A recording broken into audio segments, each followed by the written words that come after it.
আপনি যদি নবীর জন্ম উপলক্ষে কিছু করতে চান, তাহলে একটা করণীয় আপনি আপনার জন্য আছে, সেটা হলো নবী সাল্লাল্লাহু আলাইহি সাল্লামের জন্মের তারিখটা ইতিহাসের বইতে এক একটাতে এক এক রকম থাকলেও নবী সাল্লাল্লাহু আলাইহি সাল্লামের জন্মের দিবস, দিনটা কোন দিনে তার জন্ম হয়েছে, এই জিনিসটা কিন্তু চূড়ান্ত, নির্দিষ্ট, সবাই জানেন। সহিহ মুসলিমের হাদিসে আসছে নবী সাল্লাল্লাহু আলাইহি সাল্লাম সোমবারে তিনি রোজা রাখতেন, বৃহস্পতিবার রোজা রাখতেন। তো সোমবারের রোজা প্রসঙ্গে তাকে জিজ্ঞাসা করা হয়েছিল, আপনি কেন রোজা রাখেন? তিনি বলেছিলেন যে যাকা ইয়াউমুন ওয়ালিদতু ফীহ, এটা এমন একটা দিন, এই দিনে আমার জন্ম হয়েছিল। তাহলে সোমবারে নবী সাল্লাল্লাহু আলাইহি সাল্লামের জন্ম হয়েছিল, এটা মোটামুটি চূড়ান্ত এবং নিশ্চিত। এবং এটা কোথায় আছে? সহিহ মুসলিমে আছে।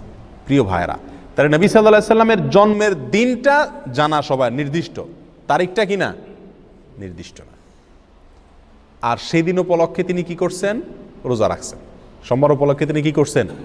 রোজা রাখছেন। আর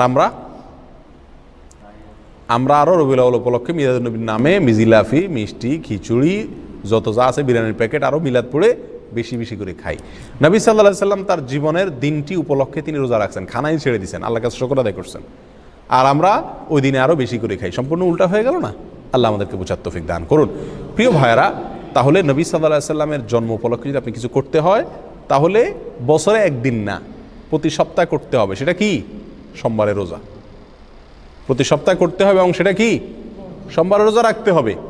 আপনি বছরে একদিন ফুর্তি করবেন আর জিলাপি মিষ্টি খাবেন, খিচুড়ি আর বিরিয়ানি বিতরণ করবেন, এর কোনো সুযোগ ইসলামী শরীয়তে নাই।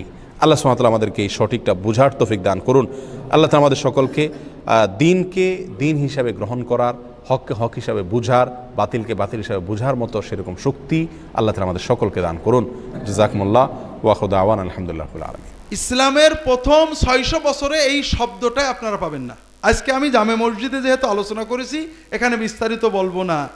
রাসূলুল্লাহ সাল্লাল্লাহু আলাইহি ওয়াসাল্লাম থেকে সাহাবীগণ 600 বছর সিরাতুন নবী, সাহাবী তাবি, 4 ইমাম, আবু হানিফা, আমাদের আব্দুল কাদের জিলানী, কি বলে ইমাম গাজালি সহ সবাই, তারা কেউ মিলাদুন নবী পালন করেনি, সিরাতুন নবী পালন, উদযাপন, আলোচনা করেছেন, এবং সেটা সারা বছর।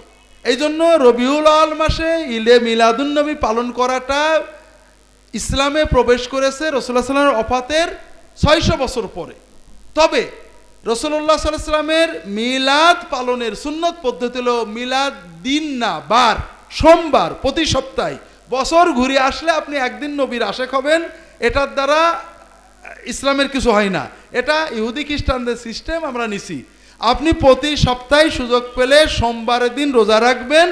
এটা হলো রাসূলুল্লাহ সাল্লামের মিলাদ, জন্মে আমাদের শুকরিয়া, আনন্দ প্রকাশের সুন্নত পদ্ধতি। শিরকের বিরোধিতা করার জন্য জন্ম নিয়েছে, মুসলমান মূর্তি ভাঙার জন্য জন্ম নিয়েছে, মূর্তি গড়ার জন্য নয়।